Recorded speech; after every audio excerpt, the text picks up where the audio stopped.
Siempre se ha sabido que los faraones y reinas del antiguo Egipto practicaban el incesto, el adulterio y las demostraciones públicas de sexualidad. Pero se están descubriendo evidencias de que la sexualidad era indispensable para toda la sociedad egipcia. Fue una tierra mágica y sensual en la que el sexo era el origen de todo, incluso del propio universo.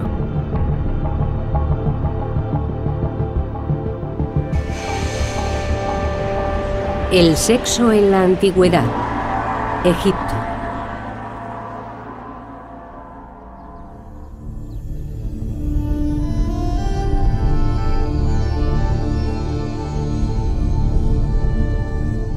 El faraón Ramsés II fue el más importante de todos los faraones, y su apetito sexual estaba a la altura de su condición. Se casó con infinidad de princesas que llegaron de tierras lejanas, mujeres exóticas de Nubia, Libia y Babilonia. Se casó también con su hermana y 3 de sus propias hijas.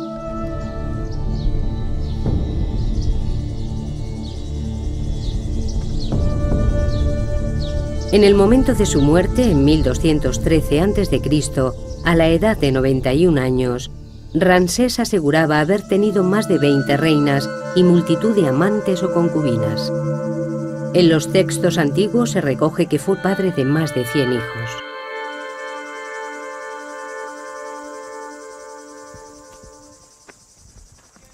Ken Wicks es un arqueólogo americano que lleva 10 años en el Valle de los Reyes en Egipto, tratando de demostrar la autenticidad de dichas afirmaciones.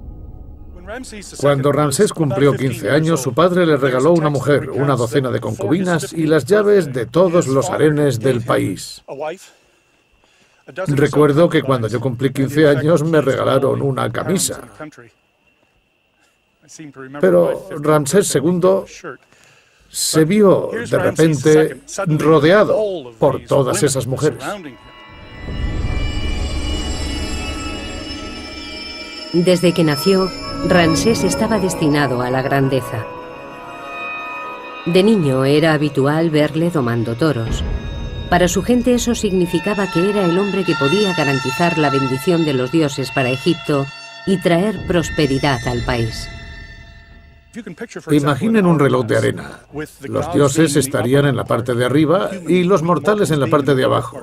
El faraón sería el nexo de unión entre las dos esferas y toda la comunicación que pudiera establecerse entre esta vida y el más allá debía hacerse a través del faraón. Esto le situaba en una posición extremadamente importante. Los dioses expresaban sus deseos a través de la figura del faraón. Era el gran comunicador, el que permitía el alba y el crepúsculo, la salida de la luna, el éxito en la crecida anual del Nilo. Todos estos mensajes de los dioses dependían del faraón y de su capacidad de transmisión entre los dos niveles. Una de las tareas fundamentales del faraón era garantizar que los dioses trajeran fertilidad a la tierra y al Nilo. Durante una ceremonia anual se masturbaba en el agua. La fertilidad del faraón estaba estrechamente ligada con el éxito de la cosecha. Para el pueblo, la potencia sexual del faraón, su dios en la tierra, era igualmente importante porque creían que era el sexo lo que había dado lugar al mundo.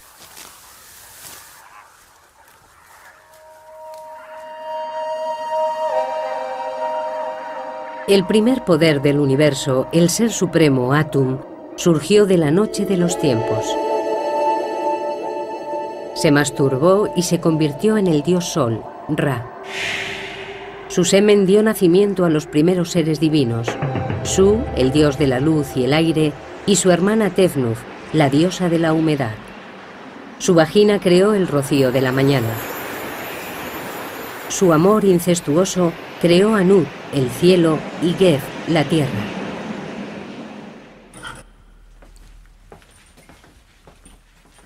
El doctor Richard Parkinson del Museo Británico es un experto en mitología del antiguo Egipto. La actividad sexual era muy importante en los mitos egipcios. En muchos se puede ver una imagen del cosmos en la que la diosa del cielo, Net, está sobre su marido Geb, dios de la tierra. Normalmente él está acostado en el suelo, pero aquí se puede ver cómo se aproxima a ella. Su unión da luz a la siguiente generación de dioses y es el inicio de toda la historia de Egipto tras el nacimiento del cosmos.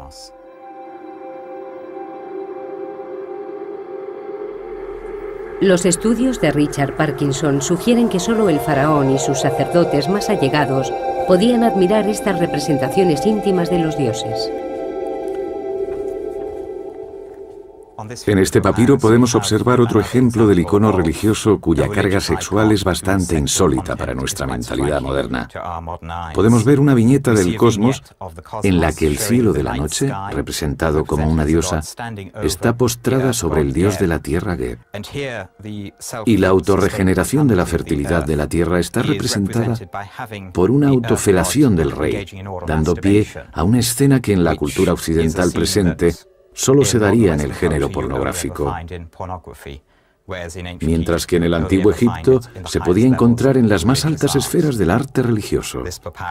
Estos papiros pertenecían a una sacerdotisa, una mujer de la élite, y estaban colocados en un lugar sagrado de su tumba.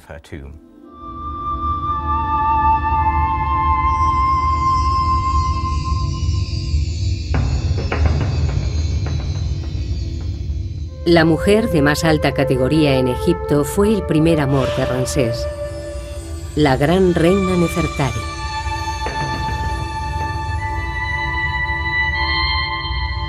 Murió en el 24º año de su reinado. Fue enterrada en un sepulcro espectacular. Los muros perfectamente conservados nos muestran cómo la pareja real concebía su relación. La tumba está consagrada a la diosa del amor carnal, Hathor, la equivalente de la diosa griega Afrodita.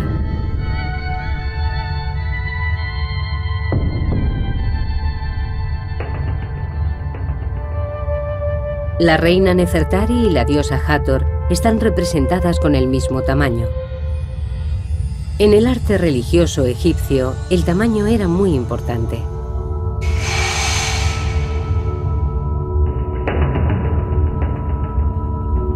Ramsés creía que él y su reina estaban al mismo nivel de los dioses.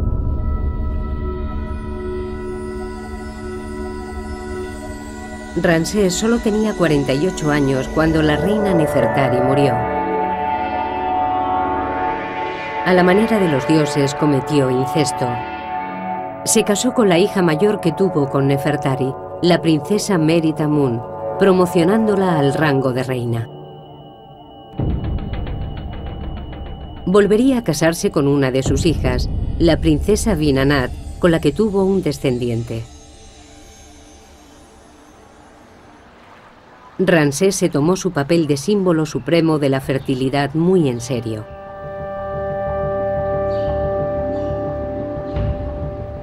Ken Weeks ha recorrido Egipto para probar las hazañas de Ramsés. En al menos 10 templos a lo largo de Egipto grabó las paredes con escenas de procesiones formadas por sus hijos. En una están representados nada menos que 29 junto con procesiones de sus hijas en orden de nacimiento. Y en cada caso una leyenda que detallaba su nombre y sus títulos. Ningún faraón dio tanta importancia a sus hijos como lo hizo Ramsés. Son objeto de frecuentes referencias en textos históricos que redactó acerca de las actividades de su reinado. Comprobarlo ha sido una tarea complicada. La tumba de Ramsés en el Valle de los Reyes fue destruida por una inundación. Sin embargo, su cuerpo, con más de 3.500 años, permanece en el Museo de Antigüedades de El Cairo. Cada día, cientos de personas visitan la momia del hombre que vivió como un dios, rodeado por sus hijos, sus mujeres, sus amantes y sus esclavas.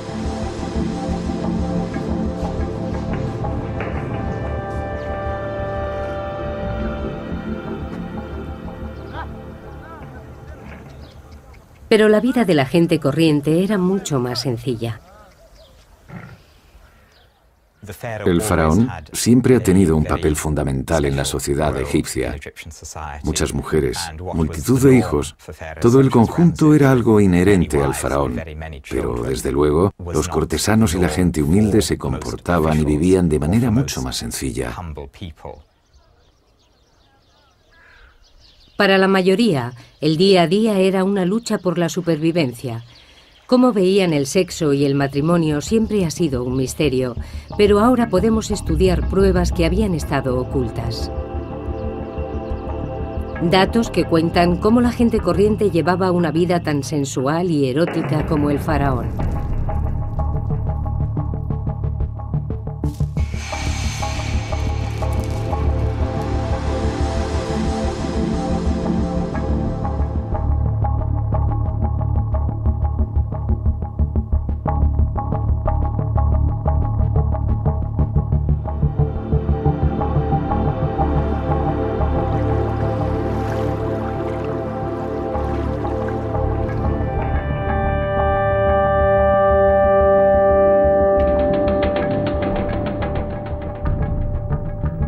Los reyes y reinas del antiguo Egipto vivían como dioses en un mundo en el que para ellos la potencia sexual era un deber religioso. Pero poco sabemos acerca de cómo vivía y amaba el resto de la población. Muchos restos fueron arrastrados por las crecidas del Nilo.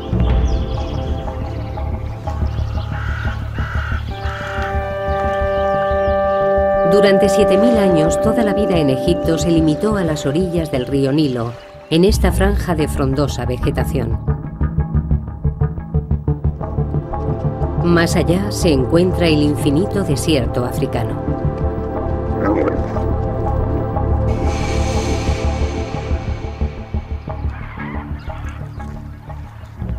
Excepto algunos templos reales y tumbas, las construcciones del antiguo Egipto son de ladrillo de barro. A lo largo de los últimos 200 años, las crecidas anuales del Nilo han destruido casi todo rastro de la historia antigua.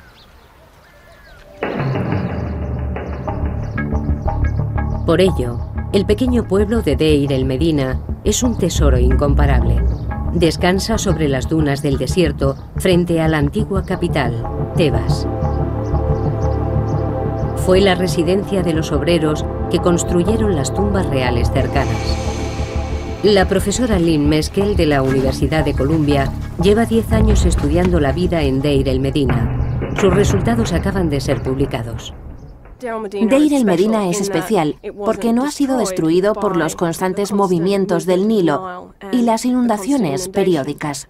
A lo largo de los siglos, el Nilo ha cambiado de posición y ha destruido muchos pueblos de agricultores, asentamientos y probablemente ciudades que podrían verse a través de la espesura de la vegetación del Nilo. El cementerio de Deir el Medina acoge la tumba de los habitantes más poderosos del pueblo. La tumba del arquitecto Ka y de su mujer Merit es una revelación. Su contenido sugiere que al menos las clases medias aspiraban a llevar un estilo de vida parecido al del faraón. Ka y Merit están ahora en el Museo Egipcio de Turín, en Italia. En la parte superior del sarcófago hay guirnaldas de hojas que se han conservado tan bien que todavía podemos ver de qué flores se trataba.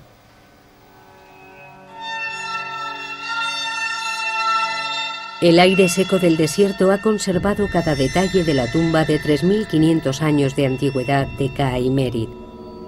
Es evidente que la clase media de Deir el Medina dedicaba gran parte de sus ingresos a su aspecto. Las camisas de lino finamente tejidas de Ka con su nombre, las 50 prendas de ropa interior o su caja de maquillaje son prueba de ello, así como la peluca de Merit y su colección de máscara de pestañas y pintalabios. Los rayos X nos permiten observar sus posesiones más íntimas. Este cinturón probablemente esté hecho de tiras de oro con incrustaciones, que lo más seguro es que sean de oro también.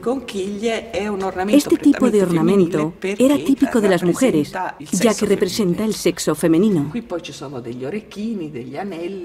También encontramos pendientes, anillos y otros objetos menores. Y en el pecho de K vemos este escarabajo. Es el famoso escarabajo corazón que probablemente lleve una inscripción. Asimismo hemos hallado pendientes, anillos y todo tipo de ornamentos.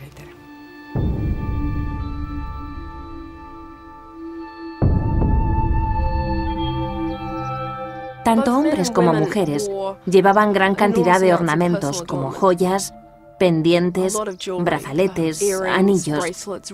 Y ambos utilizaban maquillaje, especialmente máscara de pestañas. Llevaban igualmente ingentes cantidades de perfume. Desde luego no se regían por nuestros criterios, según los cuales las mujeres son las principales portadoras de joyería. Los hombres también lucían joyas muy caras.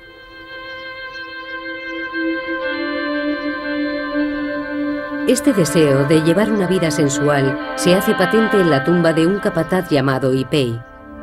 En las paredes hay representaciones de un lujoso banquete. Conceptos como sexualidad y belleza, todo ello nos permite formarnos una imagen muy sensual, con flores y perfumes, que nos dan una idea de cómo sería este banquete. Habría música, vino, probablemente infusiones de vino y flores de loto, todo tipo de sustancias estupefacientes, y con todo resultaría una experiencia muy sensitiva.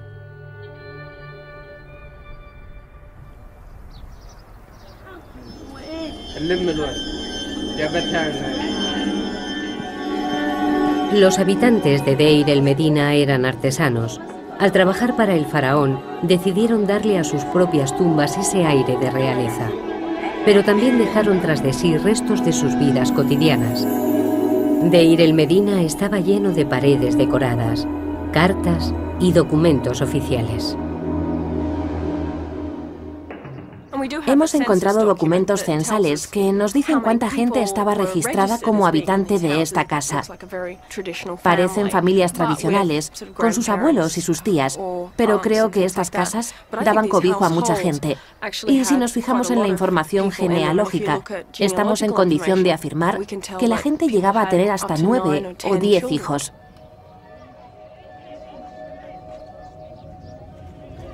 Se parece mucho a la vida de los actuales habitantes de Egipto. Los animales y los seres humanos comparten espacios comunes. El tejado es el centro vital. La gente pasaba mucho tiempo en el tejado. Dormían allí, ya que es un lugar muy fresco, sobre todo durante el verano, y se desarrollaban otras actividades, como la cría de animales. Eso es algo que se da todavía en nuestros días. También tendían la ropa. Utilizaban cualquier espacio libre disponible.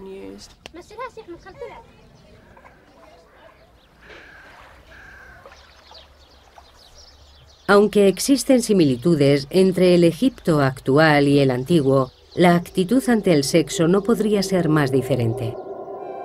Cuando el francés Bernard Bruyère realizó las primeras excavaciones en Deir el Medina en 1900, encontró en todas las casas demostraciones públicas de imaginería erótica.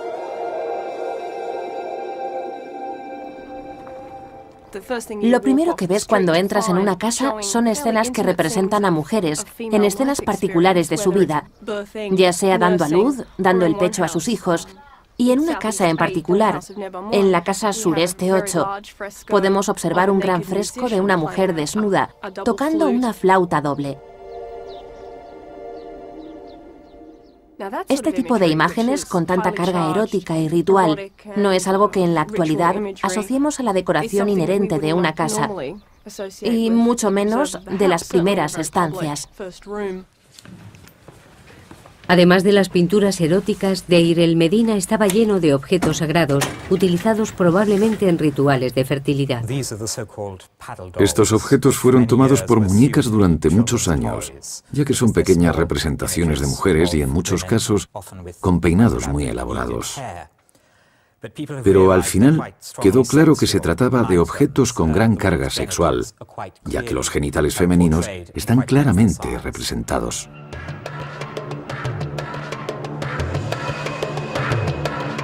Un escriba de Deir el Medina elaboró un documento muy explícito como divertimento o por encargo. El papiro erótico de Deir el Medina empieza con escenas normales de animales hasta que repentinamente cambia de tono. Algunos expertos han sugerido que estamos ante un tratado sexual o una alegoría religiosa. Otros apuestan por que se trate de un papiro satírico.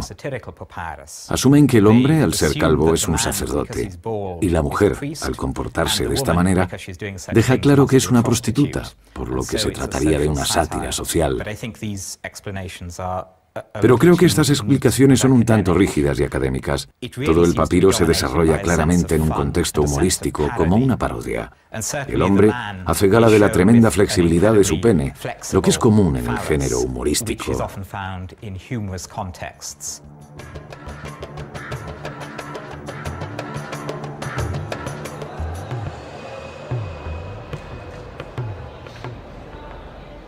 Estos hallazgos con 1000 años de antigüedad han sido muy estudiados. Cuando se descubrieron, nadie pensó en exponer tal imaginería sexual públicamente. Hubiera sido ofensivo y simplemente escondieron estos objetos. La época victoriana, a finales del siglo XIX, vio nacer la egiptología. Los expertos de aquel entonces tendían a centrarse en las vidas de los faraones y no prestaban atención a las clases bajas de la sociedad del antiguo Egipto. Actualmente estamos muy interesados en lo que pudiera pensar y sentir el hombre de la calle, qué hacían en su tiempo libre los escribas y los hombres que pintaron estas paredes. Estamos mucho más centrados en conseguir una visión de conjunto de la cultura egipcia, mucho más que en la encorsetada definición victoriana de la historia, según la cual esta no sería más que un recuento de batallas y una sucesión de reyes.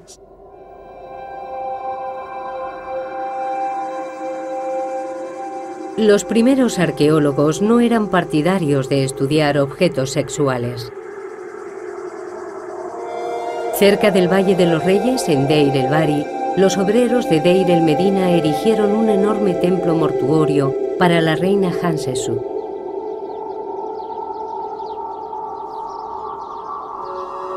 En un santuario dedicado a la diosa Hathor, los excavadores encontraron una amplia colección de penes de madera que podrían haber sido utilizados en ritos de fertilidad. Desde su descubrimiento han permanecido almacenados en el Museo Británico. Estos son algunos de los penes de madera encontrados en las excavaciones del templo de Hathor de Erabawi a principios del siglo XX. Fueron encontrados en cestas colocadas alrededor del santuario y, por supuesto, no fueron referenciados con los informes originales de las excavaciones. Todavía no está claro en qué contexto se utilizaban o cuál era su función.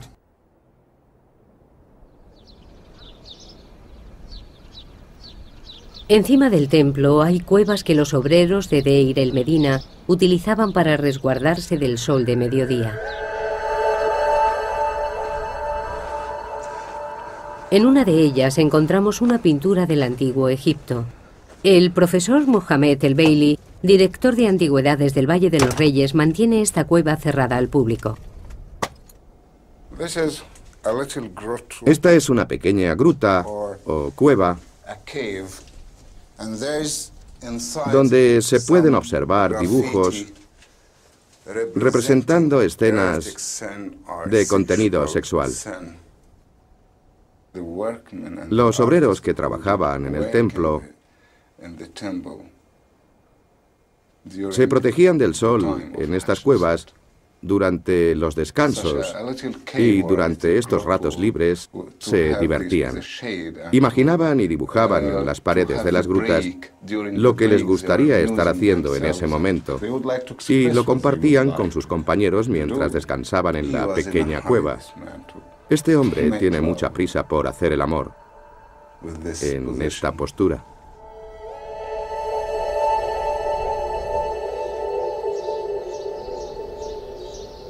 La imaginería explícita estaba presente en la vida egipcia desde los templos reales hasta las cuevas de los obreros. Pero hasta ahora nadie ha averiguado el motivo.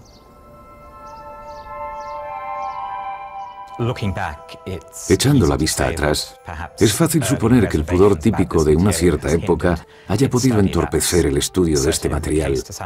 Pero no hay que olvidar que cada época tiene sus tabús y temas de los que la sociedad prefiere no hablar. Los documentos encontrados en Deir el-Medina están empezando a dar una idea más clara de por qué los antiguos egipcios estaban tan obsesionados con el sexo. Te dejaré admirar mi belleza, cubierta por una túnica del mejor lino, empapada de aceite de canela.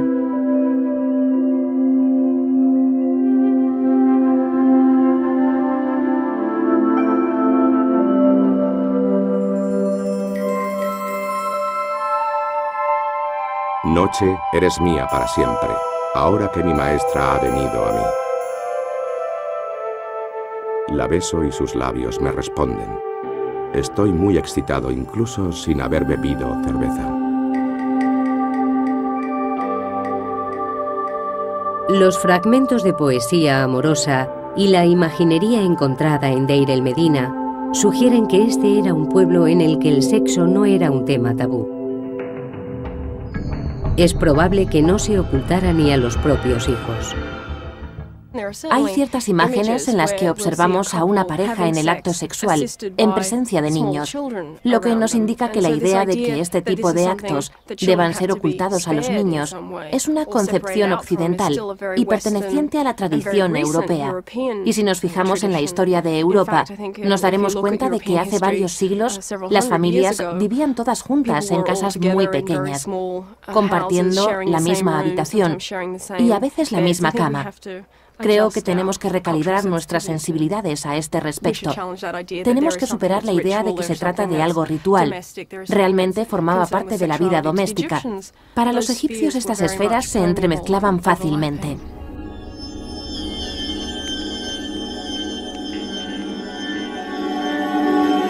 Cuanto más se examinan los hallazgos de Deir el-Medina, más evidente se hace que Egipto era un lugar en el que la depravación sexual no estaba criminalizada.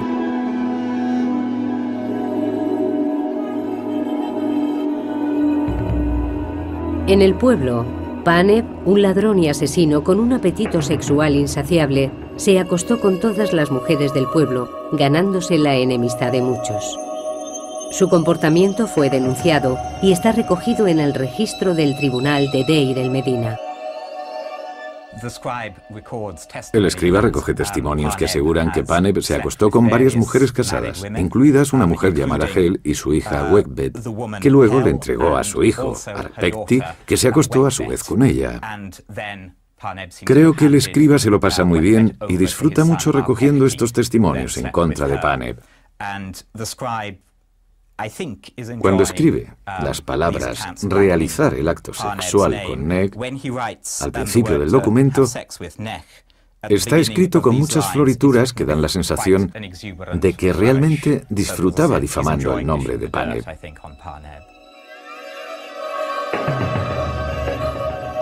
Pero su conducta solo fue objeto de registro, pero no de castigo.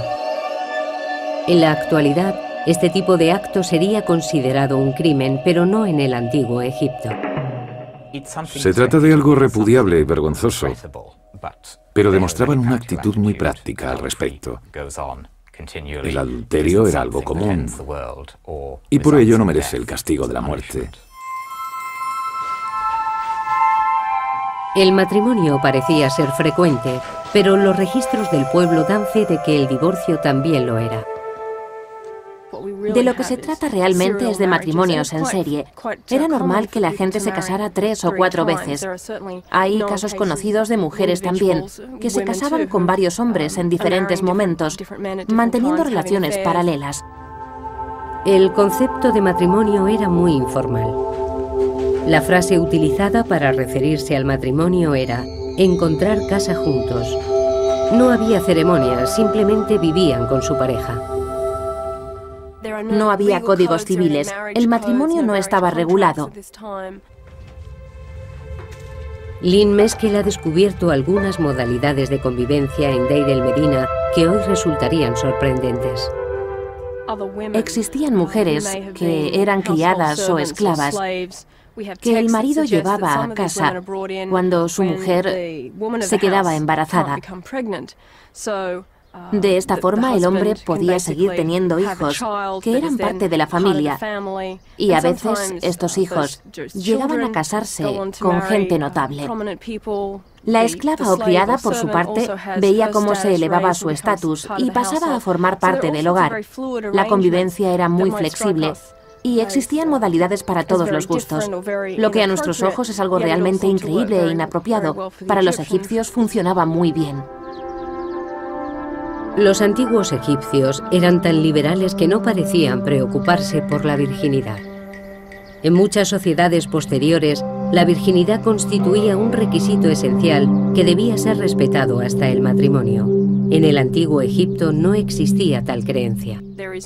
No hay mención específica en los textos que poseemos al respecto de la virginidad, de los hijos ilegítimos o relativos a cuestiones de paternidad. Se hace tanto hincapié en la fertilidad y la capacidad de tener hijos, que no había razón por la cual llegara a establecerse una discriminación de ningún tipo respecto al sexo, como más tarde se implantaría en las sociedades medievales. Hasta dónde llegaba este énfasis de la fertilidad es algo que todavía no está muy claro. Algunos expertos han sugerido que existía una actitud en la que se aceptaba cierto nivel de promiscuidad. En el hermético mundo de la corte del faraón se llegaba a pensar que incluso los dioses mantenían relaciones homosexuales. Los textos literarios conservan mucha información acerca de la sexualidad y la manera en que se contemplaba en la vida cotidiana.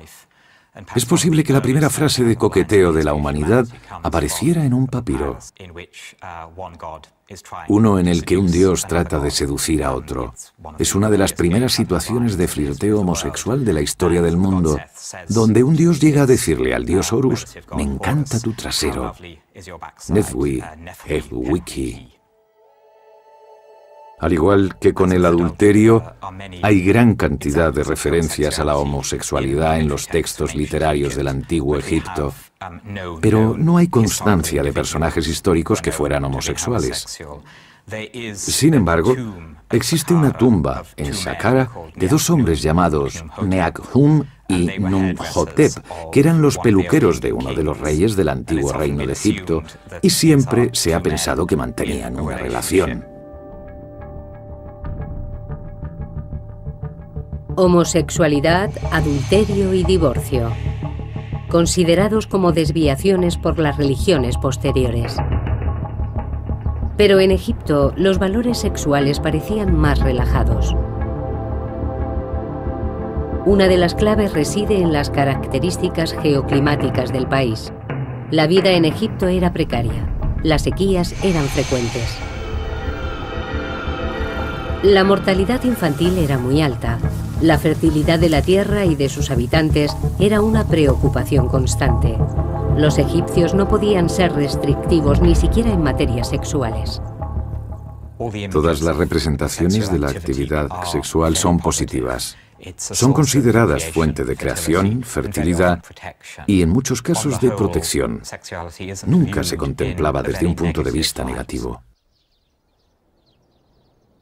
Con las evidencias rescatadas del asentamiento, la utilización de la imaginería tanto en los hogares como en las tumbas y los relatos mitológicos relativos a la creación del mundo, creo que estamos en disposición de afirmar que la sexualidad era una parte esencial del día a día y que no se limitaba a una esfera de intimidad e incluso clandestinidad como ocurre ahora.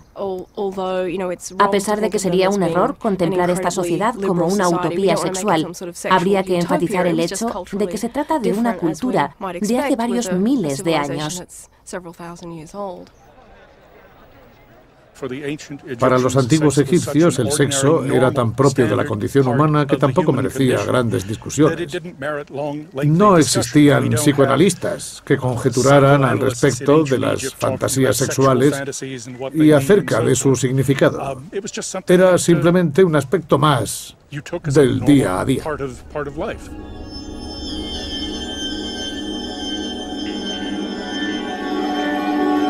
Los antiguos egipcios estaban lejos de sentirse acomplejados o culpables respecto al sexo.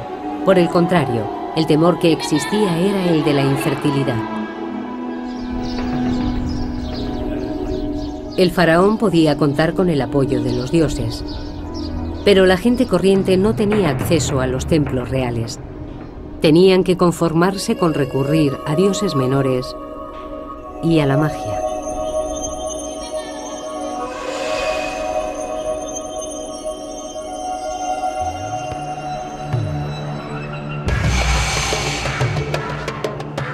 Hace 3.500 años, la dinastía del Antiguo Egipto, conocida como el Nuevo Reino, era el epicentro de la civilización.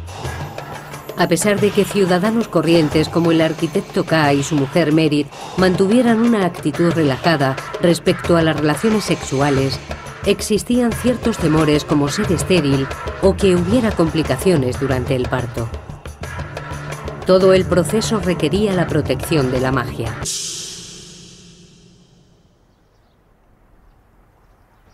En el centro de cada casa de Deir el Medina hay una plataforma elevada. Durante mucho tiempo se consideró que dichas estructuras fueran camas. Lo característico y distintivo de muchas de las casas del pueblo son estas enigmáticas estructuras que Bruyère llamó lit clos. Son camas cerradas y durante mucho tiempo se pensó que eran el equivalente de la cama francesa.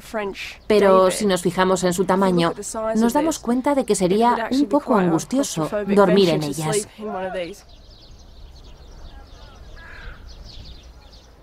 Lynn Meskel cree que son altares en honor a dioses menores de la fertilidad.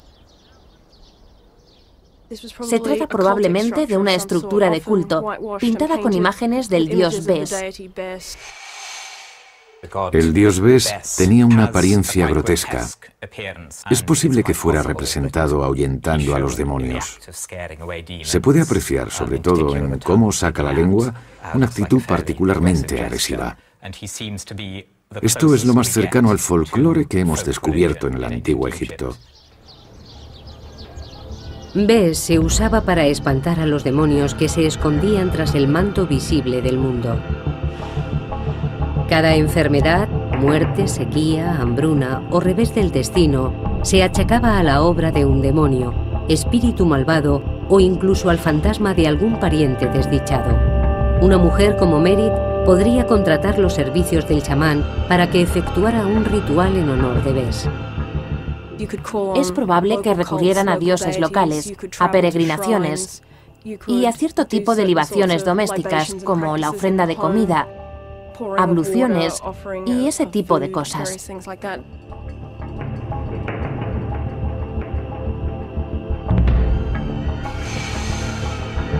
Por encima de todo, las mujeres recurrían a la magia para el parto. El parto era uno de los momentos más peligrosos en la vida de una mujer. Nos consta que la tasa de mortalidad infantil era muy alta, con lo que existía una demanda muy alta de rituales y amuletos de protección de todo tipo.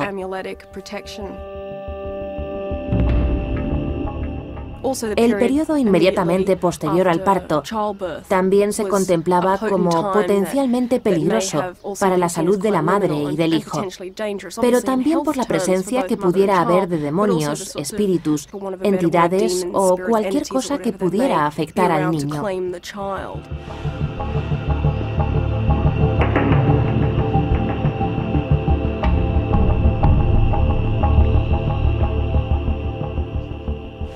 Muchos artilugios sagrados de la cultura egipcia han llegado en muy buen estado hasta nuestros días, tales como estas varas de marfil, utilizadas por los magos y sanadores durante los rituales de protección de los niños y mujeres, lo que se hacía antes, durante y después del parto. Existían muchos demonios que los magos invocaban para obtener protección, El reverso porta una inscripción que describía el proceso del ritual de protección para el recién nacido. Los hombres del antiguo Egipto también se sometían a procesos mágicos para asegurar su fertilidad. Su principal objetivo era tener un descendiente varón. Un hechizo que un hombre podía conjurar para que una mujer se acostara con él se obtenía mezclando esencia de aceite de rosa y una cabeza de pescado seco del Nilo.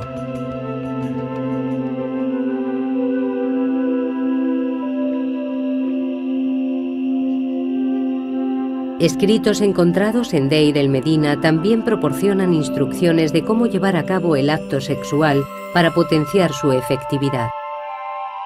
Hombres como Ka escribían fórmulas mágicas en su piel para invocar la bendición de los dioses. Lamer las fórmulas las hacía más poderosas.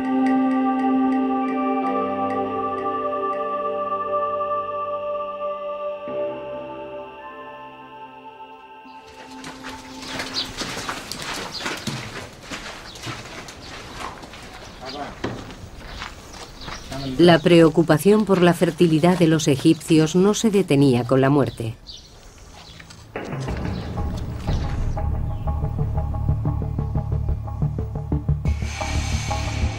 Algunos rituales mortuorios eran idénticos a los practicados durante las ceremonias del parto y la celebración anual donde se renovaba la vitalidad del emperador.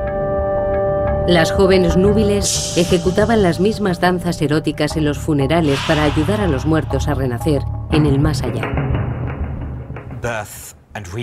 La vida antes y después de la muerte corresponde a un proceso natural, y la actividad sexual era algo que los egipcios esperaban que continuara en el otro mundo.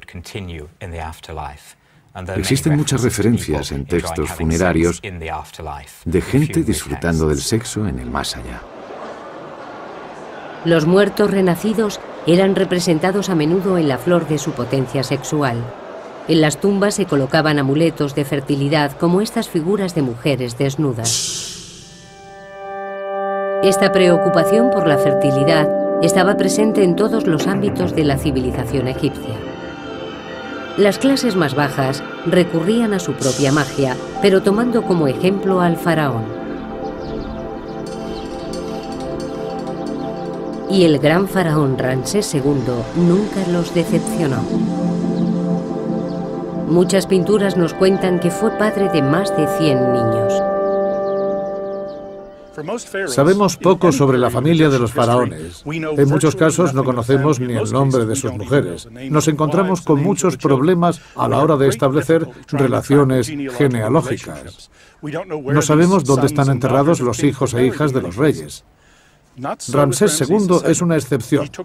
Se esforzó mucho porque sus hijos tuvieran un puesto de honor en las crónicas, al menos los hijos de sus mujeres más notorias. Los niños eran jóvenes que podrían haber optado a suceder a su padre, y en su caso al menos tuvieron funerales de Estado, aquí, en el Valle de los Reyes. Pero nadie ha encontrado las tumbas de ninguno de los hijos. ¿Decía Ramsés la verdad? En 1983, Ken Weeks decidió hacer excavaciones en una pequeña tumba que se conocía simplemente como KV5. Quería comprobar su contenido antes de que convirtieran la zona en un aparcamiento. Cuando Howard Carter limpió la tumba de Tutankamón, se fijó en esta tumba, pero la consideró sin importancia. Así que la utilizó como almacén para los restos producidos por sus propias excavaciones y tapó la entrada con cieno y tierra. El grupo de Weeks tardó más de 6 años en desenterrar la primera cámara. Al final había una puerta. Atravesamos el umbral y entramos en un corredor. Vimos que se trataba de la mayor tumba de todo el Valle de los Reyes. Al descifrar los jeroglíficos de la entrada, supieron que no solo se trataba de la tumba más grande. Lo primero que vimos al pasar el umbral fueron una serie de escenas grabadas en la pared. Aquí tenemos un par de manos sujetando incienso. Son las manos de Ramsés II. Detrás de él aparece la cabeza de un joven. Las columnas que hay encima de los jeroglíficos nos indican que se trata del hijo mayor del rey, Amun-Her-Kepesef. Están escritos sus nombres y sus títulos. De repente nos dimos cuenta de que habíamos descubierto la tumba de un hijo de Ramsés, uno de los faraones más importantes del reino de Egipto.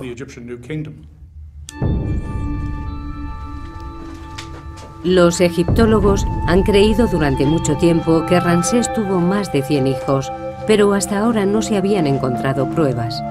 Ken Weeks acaba de publicar sus informes preliminares sobre KV5. Cree que puede haber encontrado un complejo de tumbas único, encargado por Ramsés para dar sepultura a sus hijos, a muchos de los cuales sobrevivió. Se trataba probablemente del único mausoleo familiar de todo el antiguo Egipto. Fijaos, por ejemplo, en esta maravillosa figura de Hathor. Precioso rostro.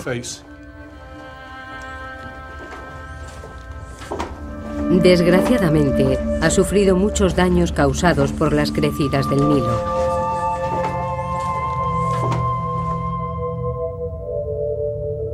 En cualquier caso, es evidente que alberga más de 150 tumbas. Esta tiene 30 metros. Está excavada en la falda de la colina. Hay una serie de puertas, 16 concretamente dispuestas a cada lado del corredor. Está exactamente como lo encontramos. No hemos realizado ninguna prospección aquí.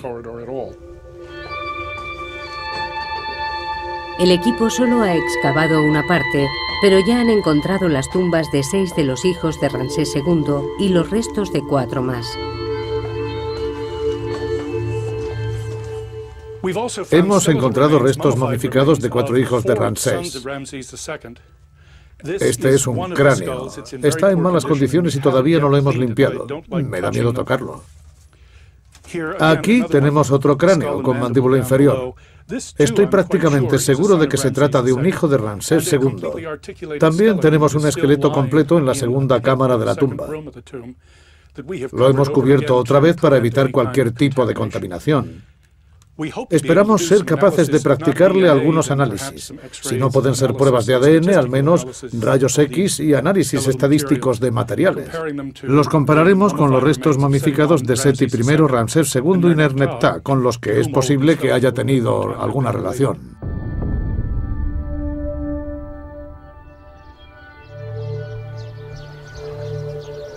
Las 150 tumbas de KV5 sugieren que Ramsés tuvo tantos hijos como afirmaba. Eran un mensaje para las generaciones posteriores. El faraón, su tierra y su gente eran muy fértiles.